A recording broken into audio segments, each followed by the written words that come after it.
kanan. Perjalanan jadi pengalaman beratkan, bermula dari angan bergiat sampai ketua. Masih terngiang suara ibu membisik ketua. Hampir lelah, hampir jatuh diri ini, bila separuh semangat tiada di sisi. Tak mengapa ku tempuh hidupan, bukan mudah berjalan berseorangan.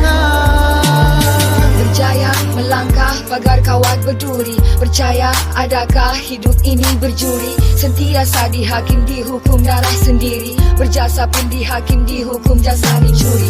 Bersuara lantangku tiada cara di pertengah, berdiri tegak aku nak diendah hingga megah. Berdiam diri pula dibakar hati disergah, menyiram demi cinta nak bercambah bukan mudah. Ke langit tidak sampai ke bumi tidak terpijak, sesak nafas tergap